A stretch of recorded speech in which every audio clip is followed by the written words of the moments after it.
este es un proyecto con el cual entró a la biblioteca y que actualmente está llevando a cabo.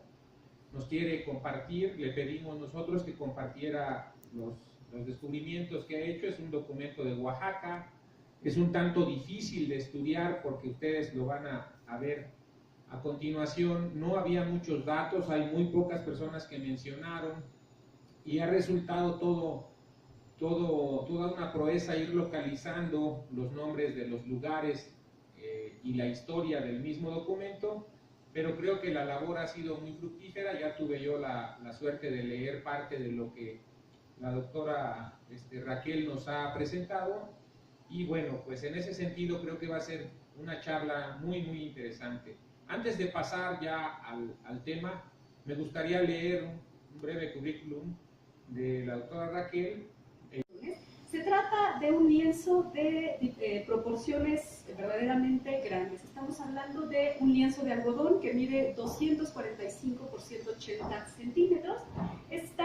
Fue elaborado en el barrio de Nuestra Señora de los Remedios, en Analco, un barrio perteneciente a la Villa Alta de San Ildefonso, en el norte de Oaxaca. Fue elaborado posiblemente en la segunda mitad del siglo XVI, no tenemos una fecha específica, y pasó a formar parte de la colección de códices del Instituto Nacional de Antropología e Historia en 1961. En esta fecha fue donada por un particular, el señor Eugenio Sosa, que falleció en el año 2000. Él era conocido por ser coleccionista de obras de arte y particularmente de máscaras. Si ustedes se dan una vuelta por la calle de Allende, todavía existe la galería que él fundó, la Galería Eugenio, y él tiene una colección impresionante de máscaras tradicionales mexicanas. Él fue el que donó el lienzo a la Biblioteca Nacional, y este lienzo está formado por 4 tiras. Estamos viendo aquí en las imágenes parte de las costuras. Son 4 largas tiras de algodón unidas entre sí por estas costuras diagonales, también con hilo de algodón. Podemos notar además, cada una de las tiras mide más o menos 61 centímetros de ancho. Vemos aquí algunas de estas uniones. Tiene un buen estado de conservación. Hay que señalar que es posible, por estas marcas que se encuentran en las orillas, en las 4 esquinas, es posible que en algún momento haya estado colgado o empotrado en alguna pared, posiblemente en las casas del cabildo indígena, en el barrio de Analco.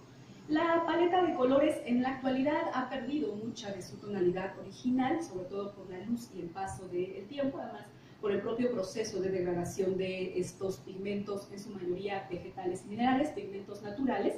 Es posible que la coloración, por supuesto, haya sido mucho más rica, mucho más viva en el pasado. Actualmente dominan los tonos ocres, verdosos. Podemos ver en algunas secciones todavía algunos restos de tinte verde en el fondo, un verde grisáceo en la parte central que se utilizó para las edificaciones, aunque mucho de este color se ha perdido. Dominan para los cerros mucho las tonalidades ocres, cafés, y tiene, como pueden ver en esta sección, algunos daños. Por suerte, estos daños o estos faltantes en el lienzo se ubican en su mayor parte en espacios de lienzo que no tienen escenas importantes, ¿no? Es decir, no se ha perdido aquí, no sabemos si aquí se encontraba en el pasado algún personaje, pero en general se ubican en zonas de lienzo, no están sobre una batalla o sobre la parte central del lienzo, lo cual no nos hace lamentar pérdidas mayores. El lienzo de Analco, este hermoso documento que estamos viendo aquí, ha sido clasificado o podemos ubicarlo dentro de los códices de tipo cartográfico histórico. Esto quiere decir que sobre la base de un espacio geográfico nos está narrando una historia. Son los 2 ejes que tendríamos en este documento: el espacio y los sucesos históricos. ¿Cuál es el eje que no encontramos o qué es lo que nos falta aquí? La temporalidad. Y eso es lo difícil de descifrar qué es lo que está pasando en este documento, cuál es la información que sus productores intentaron rescatar para la posteridad. No hay indicación ni siquiera de la fecha en la que fue elaborado, no hay indicación de dónde, vamos a verlo ahora, dónde inicia esta narración, y eso dificulta, por supuesto, la interpretación. El lienzo, por lo que respecta a la información geográfica, nos está representando una muy amplia región montañosa. Por supuesto, podemos verla también atravesada por una gran cantidad de ríos y una importancia central que dieron los productores de lienzo a los caminos también. Tenemos una intrincada red de caminos y de ríos que atraviesan este documento y, por supuesto, las montañas como parte fundamental de este paisaje.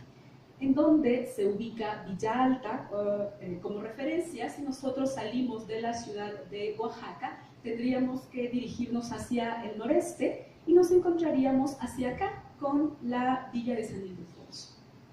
Si la vemos en una imagen de satélite, podemos notar que se trata de un territorio evidentemente muy abrupto. Es una serranía, la Sierra Alta de Oaxaca. Está dominado por estas cumbres. El clima en general suele ser cálido, húmedo, con una temporada de lluvias importante para estas fechas. Ya está lloviendo bastante en la región.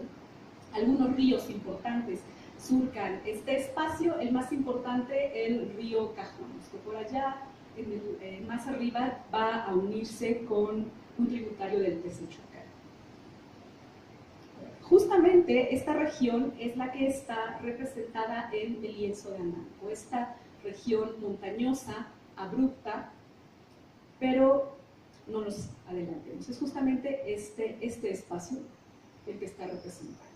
Antes de presentarles algunas de las interpretaciones y de los avances que tengo respecto a este documento, es importante siempre como historiadores mencionar quiénes nos han precedido en el trabajo, ¿no? Como historiadores no partimos de cero, difícilmente uno descubre el documento que nadie, bueno, sí hay casos, pero en el caso de la biblioteca, los códices de la Biblioteca Nacional son documentos que se conocen aunque no hayan recibido un estudio a profundidad. En este caso tenemos a 4 historiadores, arqueólogos, antropólogos fundamentales en el estudio de este documento. El primero de ellos, un danés, Franz Blom, que en su viaje por México en 1944 llegó a San Ildefonso Villa Alta por azares del destino.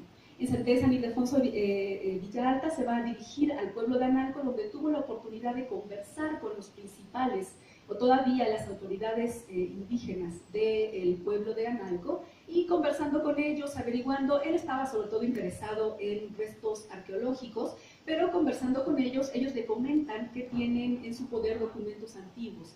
Pide que se los muestren, y justamente en un texto que él escribe un año después, relatando esta experiencia, este viaje por México, nos deja estas palabras. Él cuenta cómo se encontraba en las casas del Cabildo en Analco y entran unos hombres cargando unos bultos. Debe haber sido un momento, de verdad, como historiador, como amante de los documentos antiguos, debe haber sido un momento maravilloso. Entran estos hombres de Analco cargando unos bultos y él dice, el bulto está envuelto, uno de los bultos está envuelto en periódicos viejos. Yo pensé que se trataba de unos trapos, pero cuando lo abren, lo despliegan frente a su vista este enorme documento de 2,45 por 1,80.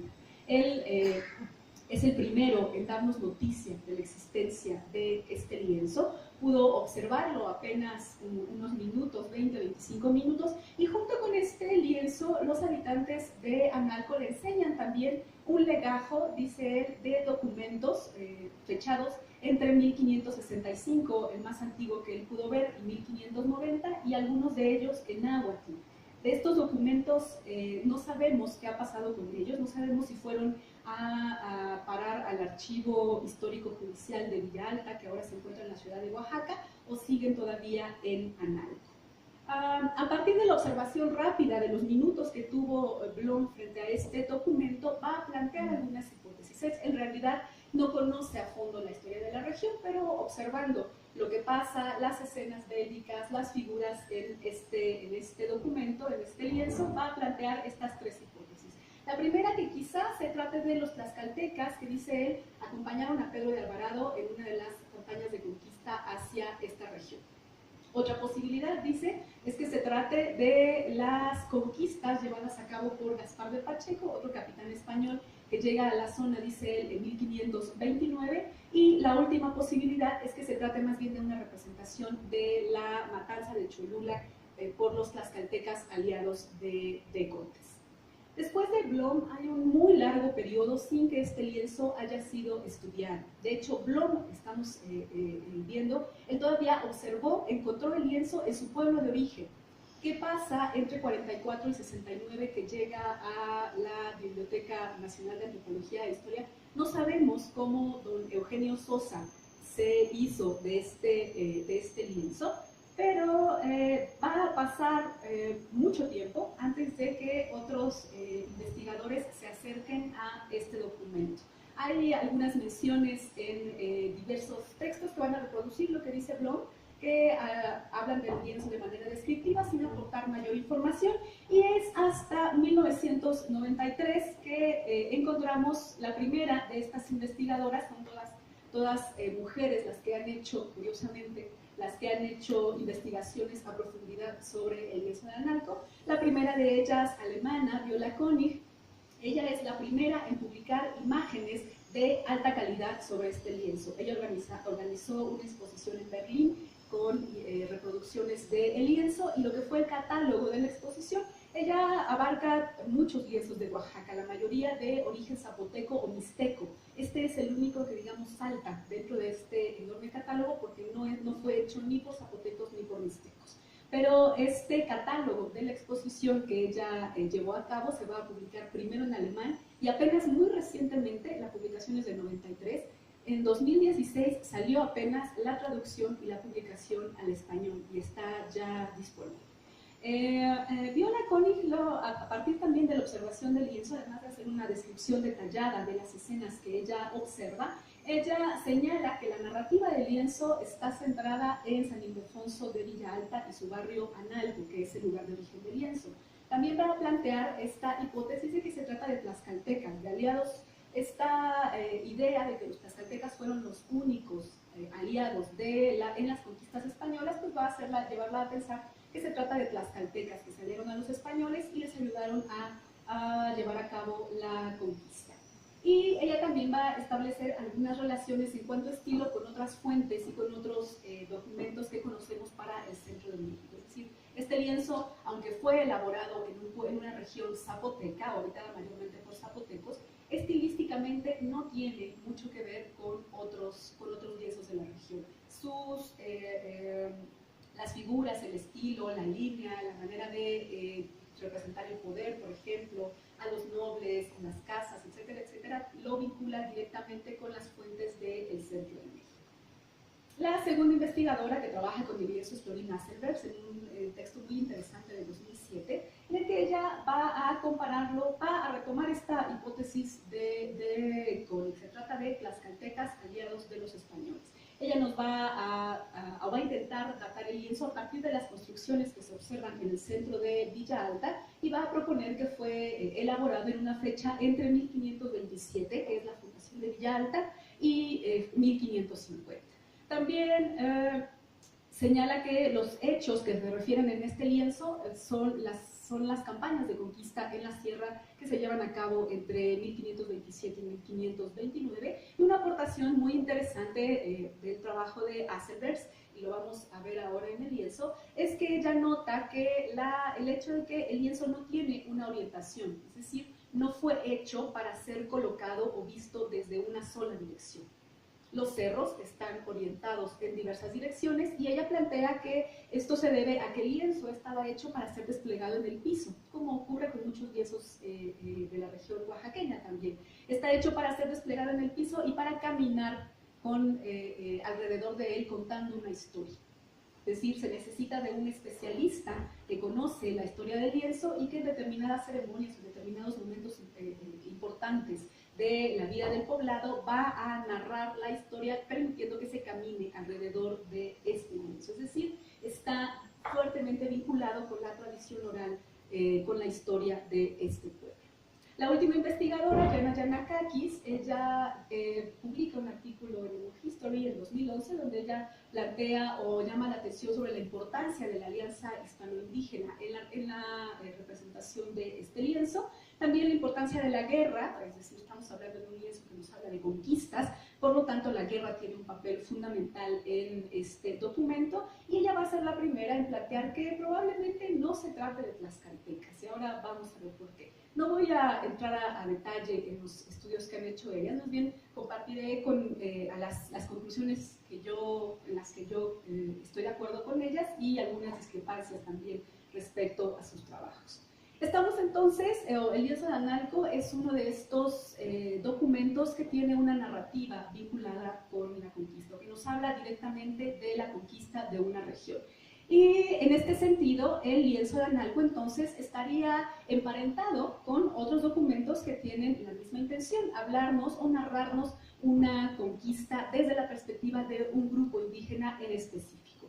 ¿Con qué otros documentos se vincula entonces el lienzo de Analco? Con el lienzo de Tlaxcala, por ejemplo, vemos aquí una imagen de la escena inicial del lienzo de Tlaxcala, en la copia elaborada por Chavero, y también se vincula con el lienzo de Cuauhtémoc, este documento estudiado por Florin Asselbergs hace más o menos una década, y en el que encontramos representada la participación de nahuas originarios de Cuauhtémoc en Puebla en la conquista de Guatemala, acompañando a Jorge de Alvarado. Estos dos lienzos, por la temática, se hermanan entonces con el lienzo de Analco, aunque vamos a ver, hay algunas diferencias importantes. ¿Cuáles son estas diferencias? Vamos a verlas en imágenes. Estos lienzos tienen una escena inicial. ¿Cuál es la función de la escena inicial? La función es decirnos dónde empieza la lectura de este abigarrado conjunto de imágenes.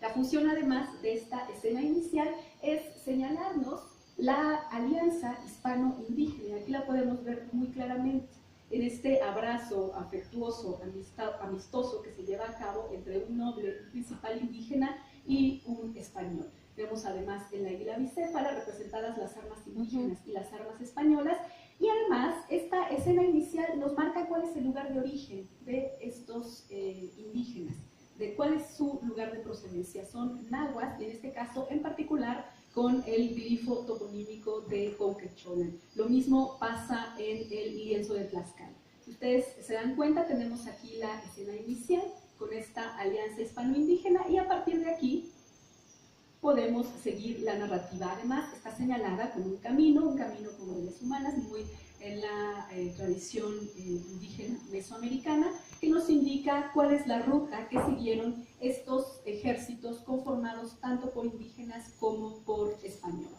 Esta es la centralidad, la importancia de la escena inicial. ¿Qué pasa con el lienzo de Analco?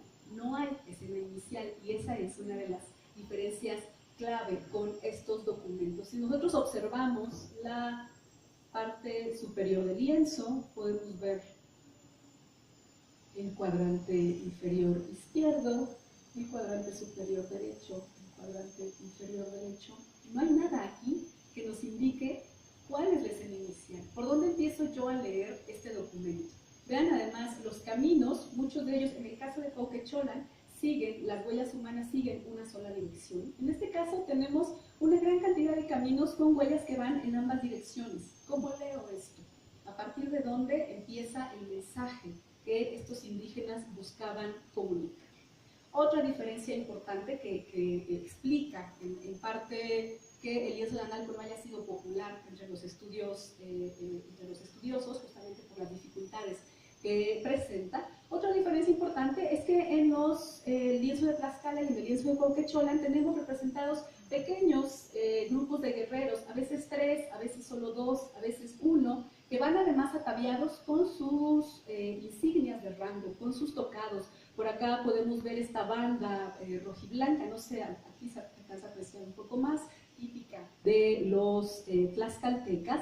Los vemos con sus tocados, con sus armas, ataviados para ir a la guerra, pero también con su glifo onomástico, con sus nombres. Podemos saber quiénes son los capitanes que acompañan a los españoles. Sabemos, por supuesto, que esto no quiere decir que solo 2 tlaxcaltecas o 3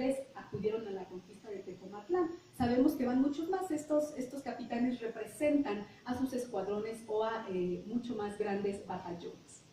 Lo mismo pasa con el lienzo de Cuauhtémoc. Tenemos representados pequeños contingentes tanto de guerreros españoles como de guerreros indígenas, otra vez identificados o ataviados con sus insignias de rango y en algunos casos identificados también con sus nombres. En el caso del lienzo de Analco no tenemos esto, salvo este capitán indígena, que lo vemos aquí ataviado de manera distinta al resto de sus hombres. Vamos a ver que no hay insignias de rango, tampoco hay nombres, no hay glifos onomásticos, y la diferencia fundamental es que aparecen representados grandes escuadrones de guerreros. De hecho, esta imagen nos sirve también para hacer notar la fuerte influencia europea en este documento. Representar grandes contingentes pudo haber sido tomado muy probablemente de pinturas o de grabados europeos, es decir, nos está hablando ya de una hibridación en el estilo de este documento. Y lo mismo en el caso de los españoles, son grandes contingentes, grandes grupos de personas que incluso se traslapan, se enciman unos a otros. Esto no es típico de los documentos, de los códices de tradición indígena, sino más bien ha sido tomado de la tradición pictórica europea. Otra diferencia también, la carencia de glosas, tanto en el lienzo de Tlaxcala como en el lienzo de Cuauhtémoc. Tenemos glosas que nos están indicando, en este caso, los lugares que fueron a conquistar estos aliados tlaxcaltecas. Además, tenemos un glifo toponímico, Juchipila, Xochitlpili, para indicarnos este es el sitio al que acudimos a conquistar como aliados. En el caso del lienzo de Cuauhtémoc, también las glosas se perdieron en muchos casos, los textos, pero sí tenemos una gran cantidad de glifos toponímicos. Quetzaltenango en este caso, o el Cerro de Xochitepec, que permite identificar los lugares por los cuales pasaron estas fuerzas hispanoindígenas conquistadoras. En Analco tenemos esto, cerros, a veces con edificaciones en su base o en su cima, pero cerros pelones en la mayor parte de los casos. No hay indicación de nombre, de qué lugar se trata, como tampoco se pueden identificar los personajes que participan en las acciones. Lo más cercano que tenemos a un glifo toponímico en el lienzo de Analco es esto, un cerro con la cima negra que podemos identificar como Tliltepec. Es el único cerro que hasta ahora, al que se le da una característica particular para distinguirlo del resto. ¿Cómo trabajar entonces con un documento de estas características? ¿Cómo hacer para descifrar, para contestar preguntas elementales, pero que son centrales en cualquier investigación? ¿Quién elaboró el lienzo? ¿Cuáles son los hechos que están allí narrados? ¿En qué tiempo? ¿Cuál es la temporalidad en la que fue elaborado? ¿Quién